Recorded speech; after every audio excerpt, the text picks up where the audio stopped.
All right, guys, so I thought I found it.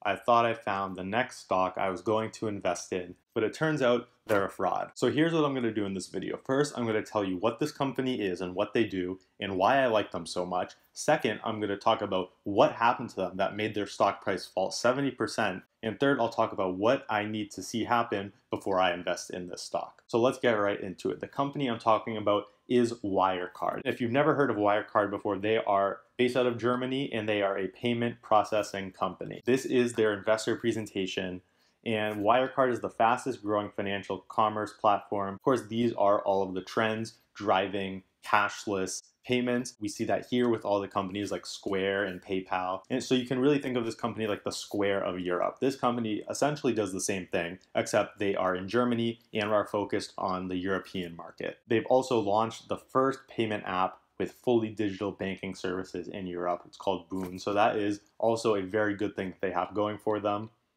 And they just started entering the market in China. So they are buying a Chinese company and they are planning to expand into the Chinese market to get market share there. So overall, this company is doing a lot of good things. And now we'll get to the interesting part, why I like this company so much. So these are the financial statements of the company. This company trades on the over-the-counter markets for the US. So if you want to buy this stock in the US, their ticker is WCAGY, and that's for Wirecard, that's for the ADR, for the shares that trade on the US markets. So this is their income statement. What I love about this company is the consistency and just the extreme growth they've been seeing.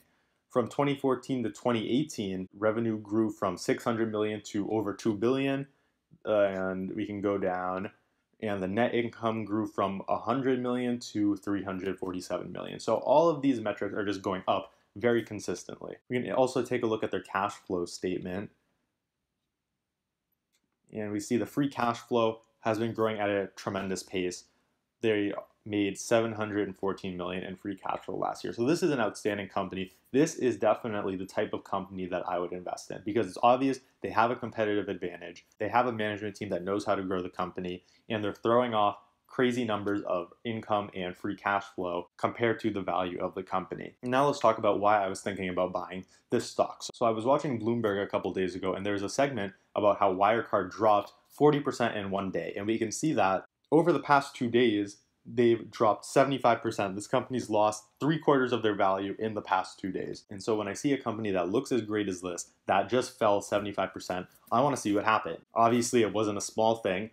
Obviously, most investors think that the survival of this company is at risk. So I went to look into what happened with Wirecard. And there is a very big problem with Wirecard right now. During the audits for their annual report, their auditor, Ernst Young, said they could not find $2.1 billion that the company said they had on their balance sheet. And so this cash, this $2 billion represents a quarter of the balance sheet of this company. When you take a look at this situation, it looks pretty bad. Wirecard said they had $2.1 billion in trustee bank accounts that were in the Philippines. So Wirecard said they had $2.1 billion in Philippine banks. And when the auditors tried to get to them, these same banks said, we have no idea who this company is. We don't do business with them. So obviously someone messed up here. There's $2.1 billion missing from the balance sheet. And so to make things even worse, the banks that have lent this company money say that if their annual report was not published by today, June 19th, then they could terminate their loans of around 2 billion euros and they would instantly set them due, and that would make the company pretty much insolvent. They only have around $2 million of cash, of verified cash on their balance sheet. So calling in $2 billion of loans at once would definitely wipe out this company. So that's the situation we're in right now.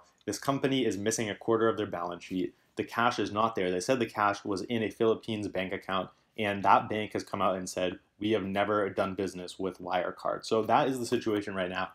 It looks like there's some fraud going on. And so this is a company that has been doing extremely well in the German stock market. And so this has definitely hurt a lot of people. This stock recently got added to the DAX index, which is essentially like the Dow Jones of Germany. So this is a company that a lot of people were invested in. And so this definitely has the potential to become a company that becomes something like the next Enron. That was also a fraud. And I read something that said the $2.1 billion that's missing represents all of this company's profits from 2012. So if this is true, if the $2 billion in cash is really made up and wasn't there, then that means that this company falsified all their profits for the past 7 to 8 years. And so I'm still thinking of investing in this company, as crazy as all that sounds, but I'm waiting because I need to see a few things happen before I even consider putting my money into this company. Right now, there's no chance I would do it. But if a few key things happen, then I would consider taking a small stake in this company. The first thing I have to see is that everyone involved with this fraud gets fired from the company. And we've already seen that start. The CEO recently stepped down and the COO recently got fired. And so ultimately, I think it probably goes deeper than that. I think the majority of the management should be replaced because obviously they knew what was going on. So the second thing I need to see happen is that I need to see at least a portion of that $2.1 billion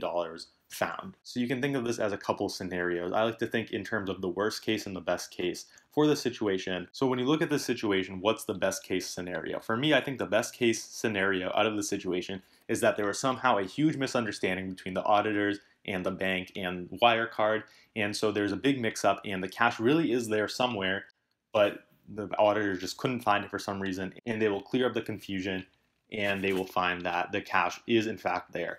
And in terms of the worst case scenario is probably that they really did fabricate these $2.1 billion. And so they really falsified their earnings over the last 8 years. And so what really happened is probably in between those two extremes somewhere. But if I invest in this company, I need to see them recover at least a portion of the 2.1 billion in cash. Because if it's all fake, that means that all of this company's earnings were falsified. And the earnings growth was what made me like this company so much in the first place. So if that's not there, then this company isn't as high quality as I thought they were. And the third thing that needs to happen, and the third thing I need to see happen, is that Wirecard and its lenders reach an agreement about the $2 billion in loans that is coming due. So the original report said $2 billion worth of Wirecard's loans could be called in today, June 19th, if they did not file their annual report by today. And as of now, I don't see any news saying that they did. So I'm assuming that they didn't file the annual report, but they are in talks with their lenders. So I'm waiting to see what happens with that. If the banks decide to say, hey, we're calling in our loans now, we don't trust you anymore, then this company is going to default. There's no way they can meet $2 billion worth of obligations with the cash they have. So I'm waiting to see if they can work something out where they can extend their loans or renegotiate when they're going to be paid to really keep this company alive. And so those are the three things I'm looking to see happen before I invest in this company. You know, it's still, at this point, it's a huge risk because it's all up in the air. This company could be the biggest fraud since Enron. But on the flip side, if there is somehow a misunderstanding and that cash is there somewhere, this company is extremely undervalued. You know, you just look at back in 2018, they were over $100 and right now they're at 13. So if this situation they're in right now turns out to be not as bad as they thought, then the truth is this company could be a 10-bagger, in my opinion, at the price it's trading at right now. Again, assuming that their earnings were real, then this company was an extremely fast grower and that wasn't going to slow down anytime soon. So if we do see things turn around and we see everything clear up, there could be a huge jump in the price of this company. So right now, I'm not doing anything. There's still way too many unknowns. So I'm waiting to see what happens with this missing $2.1 billion. Does it come up somewhere? Or was it all fake? That's really what I'm waiting to see. If it turns out that it's all fake, then I'm staying far away from this company because I cannot trust any of their earnings history over the past 8 years. So those are my thoughts on the stock. I've been looking for another stock to invest in. I thought this was going to be the one until I looked into it and saw what happened with them. So I will keep you guys updated. I will post a video if I do decide to buy in or if anything happens with this situation. And a lot of you have commented and asked me to look at some stocks outside of the US, whether that's in Canada or Europe. And so that's what I've been starting to do. Let me know if you want me to make a video on Canadian stocks or European stocks, and throw a couple names out there that I can look at. And that's pretty much it for this video. I will make an update if I decide to buy or anything changes. So if you like this video, hit the thumbs up button, subscribe to the channel if you haven't already, and I'll see you on the next video.